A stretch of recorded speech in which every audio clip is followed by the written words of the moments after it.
नमस्ते दोस्तों। आज का डेट है 10 अगस्त 2023। ठीक है।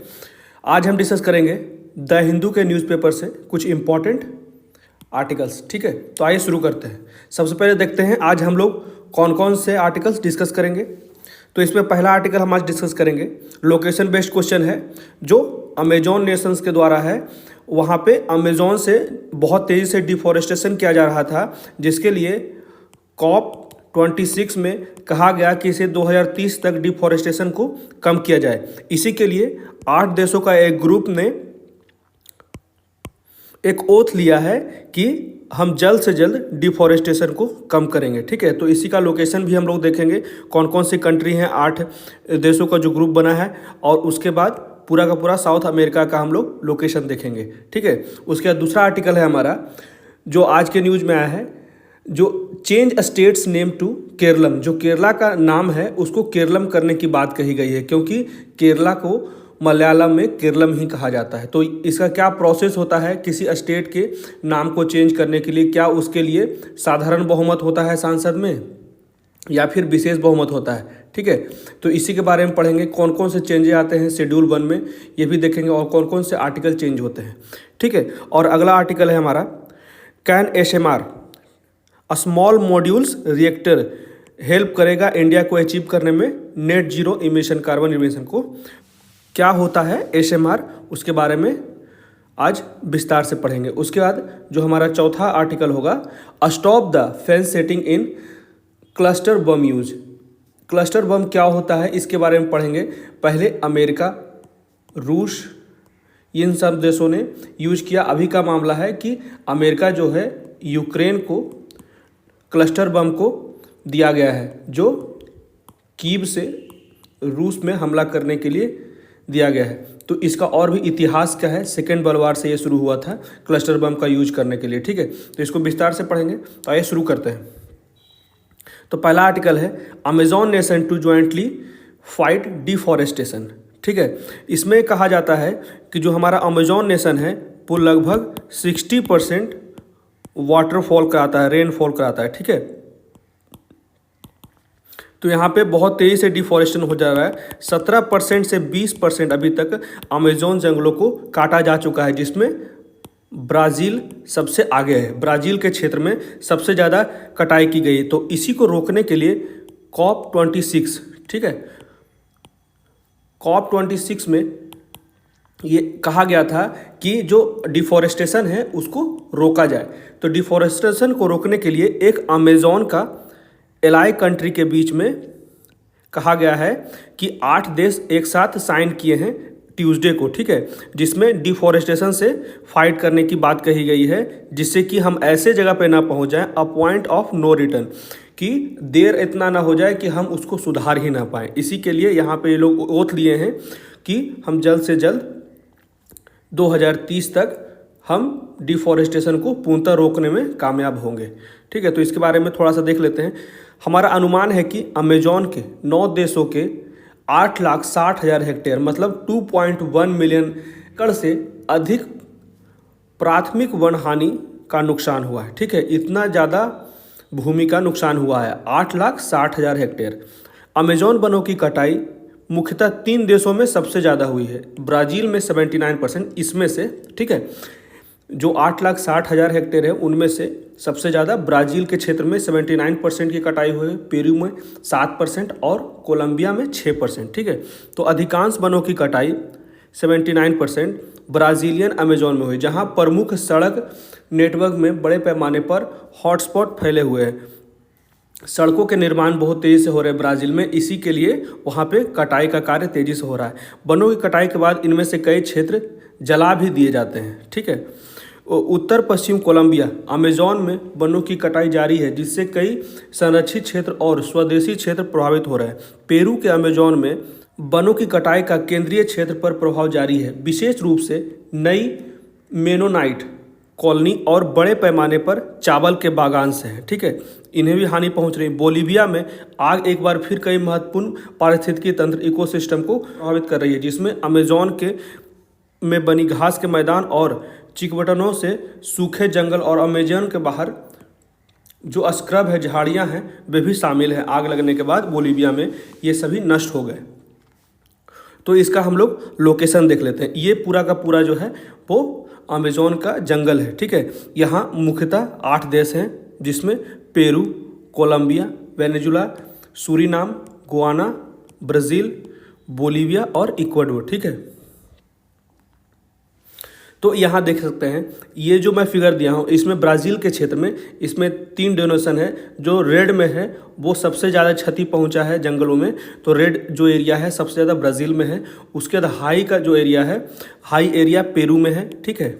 बोलीविया में भी कुछ क्षेत्र है, उसके बाद कोलंबिया में भी कुछ क्षेत्र है, ठीक है।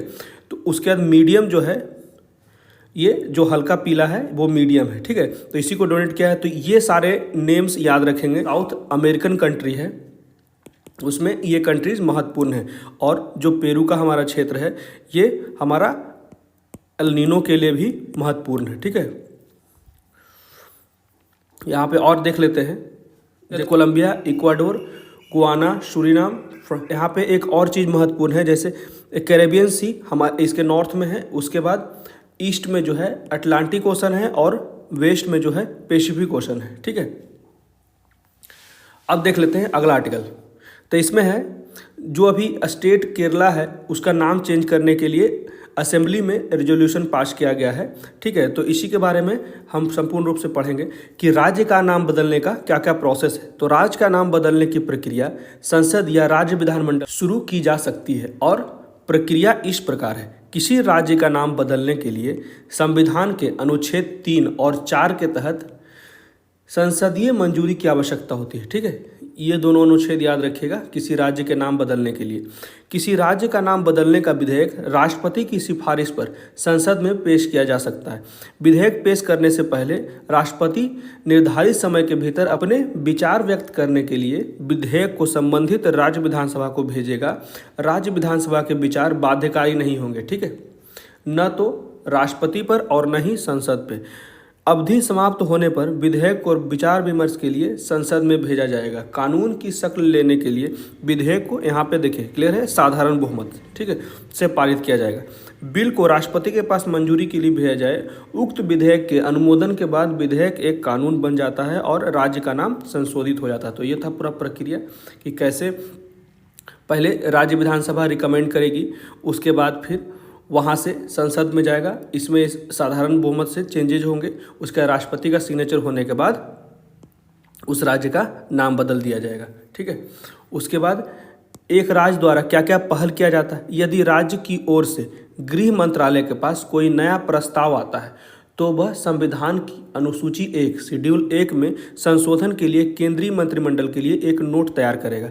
इसके बाद एक संवैधानिक संशोधन विधेयक संसद में पेश किया जाएगा, जिसे राष्ट्रपति द्वारा अपनी सहमति देने से पहले इसे साधारण बहुमत से मंजूरी देनी होगी, ठीक है।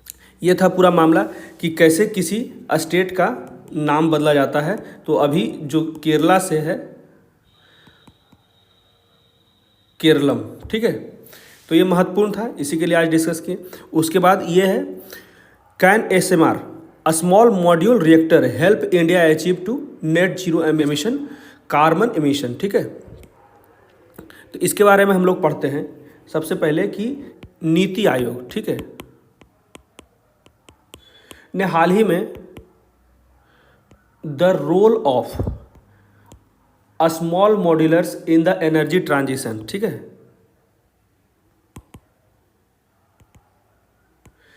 का रिपोर्ट जारी किया है। कौन? नीति आयोग, ठीक है।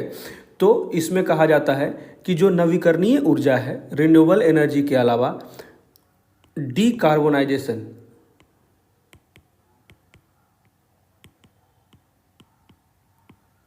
ठीक है, लक्ष्यों को प्राप्त करने के लिए SMR का उपयोग किया जाएगा, जिससे हमें स्वच्छ ऊर्जा का विकल्प भी मिल जाएगा।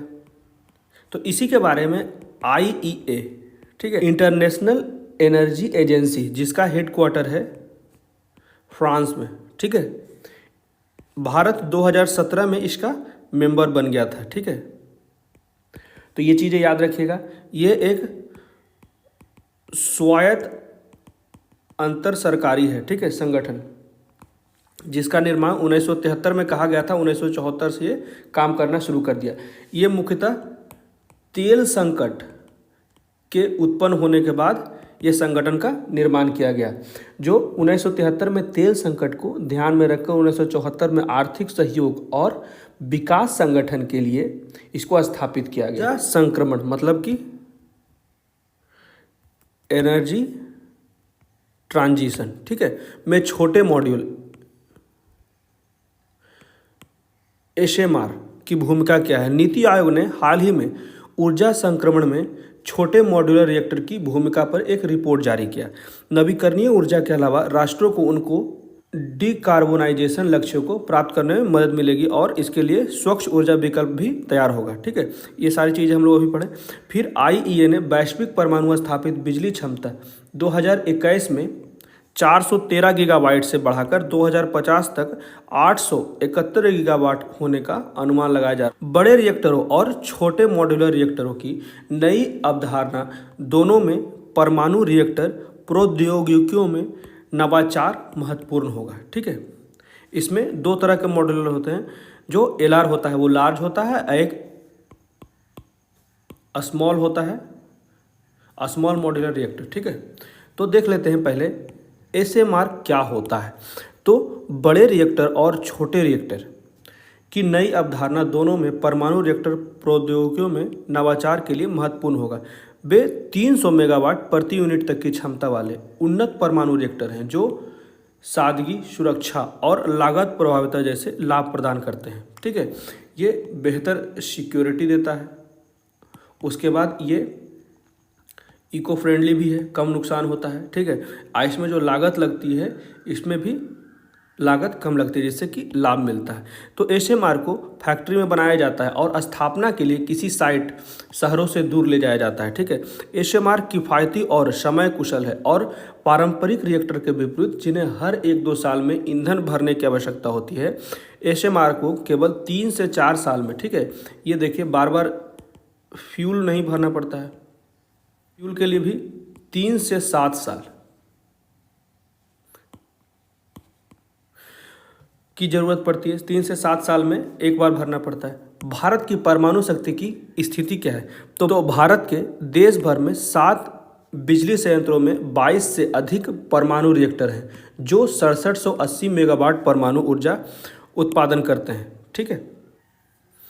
भारत का लक्ष्य 2035 तक परमाणु ऊर्जा को अपने ऊर्जा मिश्रण का 10%, मतलब कि जो हमारा एनर्जी जो ज़रूरत है उसका 10% हम एसएमआर से प्रोड्यूस करना चाहते हैं।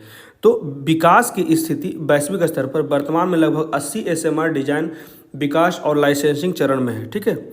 और उनमें से कुछ तैनाती मतलब कि लगभग तैयार ही हो चुके हैं, कुछ तैनाती और परिचालन चरण में है, ठीक है। अब देख लेते हैं इससे क्या क्या लाभ है। तो ऑफ साइट निर्माण, किसी एक ही जगह असेंबल करने की आवश्यकता नहीं, इसे दूसरी जगह भी बनाया जा सकता है। यह ऑन साइट बनाए जाने वाले पारंपरिक परमाणु रिएक्टरों के विपरीत निर्माण समय को महत्वपूर्ण रूप से बचा सकता है, ठीक है। उसके बाद कम संचालन लागत, कम ईंधन यूज होता है 3 से 7 वर्षों में। उसके बाद कम कर्मचारियों की आवश्यकता होती है, बढ़ती दक्षता। उसके बाद इसका जो एनर्जी एफिशिएंसी होता है वो भी ज़्यादा होता है। फिर बढ़ते नियंत्रण, मांग कम होने पर कम बिजली पैदा होती है, मांग कम होने पर कम बिजली पैदा करता है और दूर दराज के स्थानों के लिए विशेष रूप से उपयोगी परिवर्तनशील बिजली उत्पादन आवश्यकताओं को पूरा करता है। उसका सुरक्षा सुविधाएं क्या है? तो बिजली की आपूर्ति की आवश्यकता नहीं है और यह किसी व्यक्ति या कंप्यूटर की सहायता के बिना दुर्घटना को संभाल सकता है, ठीक है। यहाँ पे ये भी कहा जाता है कि इसमें जो नुकसान या दुर्घटना है उसकी घटनाएं कम होगी, क्योंकि यहाँ पे किसी व्यक्ति या कंप्यूटर की सहायता के बिना भी दुर्घटनाओं को संभाला जा सकता है, जिससे कि कम से कम क्षति होगी, ठीक है। उसके बाद एसएमआर और एसडीजी जो हमारा सस्टेनेबल डेवलपमेंट गोल है उसको भी यहाँ पे शामिल किया जाता है। तो एसएमआर स्वच्छ ऊर्जा परिवर्तन में महत्वपूर्ण भूमिका निभा सकता है। साथ ही देशों को एसडीजी 7 ऊर्जा तक सार्वभौमिक, मतलब कि जो हमारा एनर्जी है उसको यूनिवर्सल करने के लक्ष्य को पूरा करने में बहुत ही महत्वपूर्ण भूमिका निभा पाएगा, ठीक है। उसके बाद चुनौतियां क्या क्या हैं? सबसे मुख्य चीज़ चुनौतियां, विकास का अभाव। एसएमआर उद्योग को अभी तक एसएमआर घटकों के बड़े पैमाने पर क्रमिक निर्माण के लिए पूरी तरह से विकसित परिचालन निर्माण सुविधाओं का एहसास नहीं हो पाया। पूरी तरह से अभी इसे पता ही नहीं है कि इसका विकास का क्या क्या सुविधाएं की आवश्यकता होगी और वातावरण कैसा होना चाहिए, क्योंकि अभी ये आखिरी चरण में है, अभी इसका उपयोग नहीं हुआ है। आर्थिक लाभ एसएमआर के बड़े पैमाने पर उत्पादन पर निर्भर करता है। अगर उत्पादन सही, डिमांड ज़्यादा रहेगा और वो कंटिन्यूटी मेंटेन रखेंगे आपने एनर्जी इफिशिएंसी में, तभी यहाँ से आर्थिक लाभ होगा। बड़ी संख्या में प्रौद्योगिकियाँ एक ही समय में एसएमआर की तैनाती न केवल परमाणु उद्योग के लिए नियामक चुनौतियाँ पैदा कर सकती है, बल्कि कुछ हद तक लागत अनुकूल को भी दूर कर सकती है। अब देख लेते हैं सबसे बड़ी बात, फंडिंग।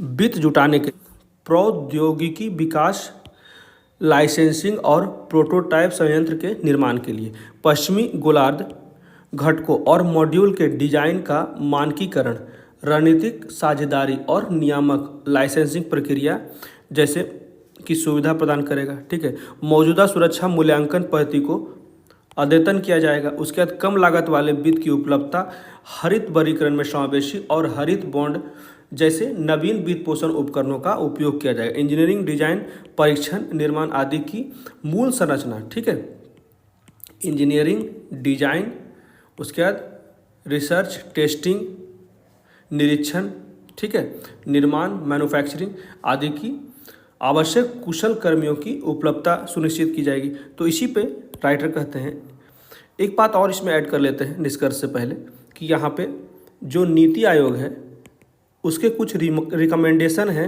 एसएमआर के लिए। तो उसमें पहला है हमारा, जो सार्वजनिक निजी साझेदारी के माध्यम से निजी क्षेत्र की भागीदारी को प्रोत्साहित करना, मतलब कि पब्लिक प्राइवेट पार्टनरशिप के द्वारा निजी क्षेत्र को प्रोत्साहन देना। ठीक है, उसके बाद दूसरा है सुरक्षा मानकों और निगरानी को सुनिश्चित करने के लिए व्यापक नियामक नियंत्रण परिवर्तन लागू करना, सुरक्षा मानक। ठीक है, और तीसरा जो है, भारत में एसएमआर विकास के लिए घरेलू और विदेशी कंपनियों को आकर्षित करना। यहाँ पे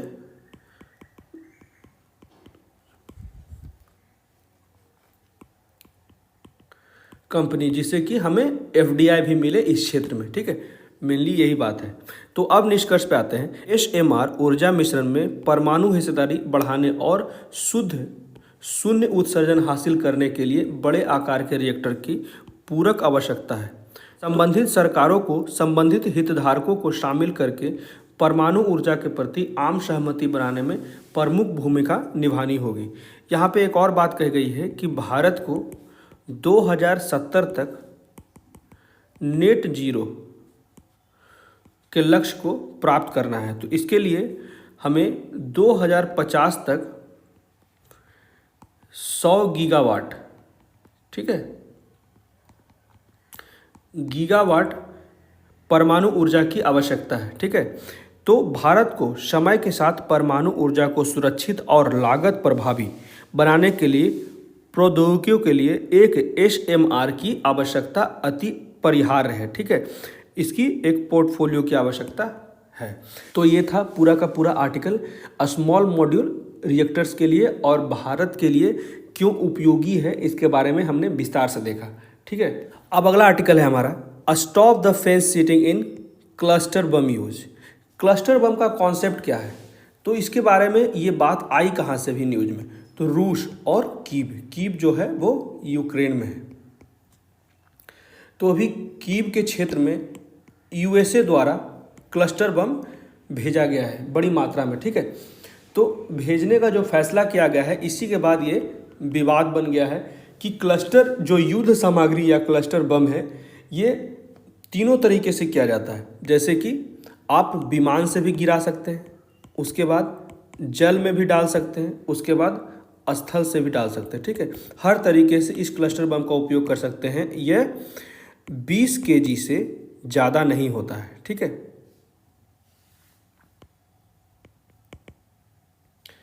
उसके बाद इसकी और भी कुछ महत्वपूर्ण बातें हैं कि बम कई बार तुरंत नहीं फटता है। ये जो क्लस्टर बम है ये कभी तुरंत नहीं फटता है। बहुत से बम जो होते हैं वो निष्क्रिय रह जाते हैं, परंतु वो उस क्षेत्र का रेडिएशन से प्रभावित कर देता है। उसके बाद वहाँ के जो लोग होते हैं उनकी मांसपेशियों में समस्या आ जाती है। ठीक है, मांसपेशियों में समस्या आने लगती है। वहाँ का जो वातावरण होता है वो दूषित हो जाता है। वहाँ जेनेटिक डिसऑर्डर आने लगते हैं। अब जापान में जब न्यूक्लियर बम का अटैक हुआ था तो देखे थे उस क्षेत्र में बहुत समय तक जेनेटिक डिसऑर्डर रहे थे। ठीक है, तो अब इसके इतिहास के बारे में जानते हैं। जो क्लस्टर बम है ये सेकेंड वर्ल्ड वार के समय आया था। ठीक है, तो इसके बारे में क्लस्टर बम जो है वो सेकेंड वर्ल्ड वार के समय आया था। ठीक है, अब देख लेते हैं कि वियतनाम, उसके बाद अफ़गानिस्तान, उसके बाद इराक के युद्ध में अमेरिका पहले ही इस क्लस्टर बम का उपयोग कर चुका है। ठीक है, तो अमेरिका इस बम का पहले से उपयोग कर रहा है। 2008 में एक कन्वेंशन बनाया गया, कन्वेंशन ऑन क्लस्टर न्यूनिमंस। ठीक है, CCM। ये एक अंतर्राष्ट्रीय संधि है। ठीक है, इसमें मुख्यतः यही कहा जाता है कि जो क्लस्टर बम है इसे समाप्त करना है, इसका उपयोग को बंद करना है, क्योंकि इससे बहुत ज़्यादा हानि होती है। और भी एक बात याद रखने की है, जो रूस का क्लस्टर बम है और जो USA क्लस्टर बम है, रूस से ज़्यादा अफेक्टिव जो USA का क्लस्टर बम है वो ज़्यादा अफेक्टिव है। ठीक है, ये ज़्यादा दुष्परिणाम पैदा करता है आसपास के समाज पे या देश पे, जिस देश में ये हमला होता है। ठीक है, लेकिन ये जो संधि की गई है कन्वेंशन ऑन क्लस्टर न्यूनिशंस, तो इसमें क्लियरली कहा गया है कि ये यूनिवर्सल नहीं है, मतलब कि अभी भी इसका मान्यता पूर्णतः बाध्यकारी नहीं है। 112 देशों ने अभी तक साइन किया हुआ है। ठीक है, तो ये था पूरा आर्टिकल जो आज हमने देखा। इसमें यही पूरी बातें राइटर डिस्कस करते हैं। तो कैसा लगा मेरा आर्टिकल प्लीज़ मुझे कमेंट करके बताएं, और मेरे वीडियो को ज़्यादा से ज़्यादा शेयर करें, लाइक करें और मेरे चैनल को सब्सक्राइब करें। Thank you.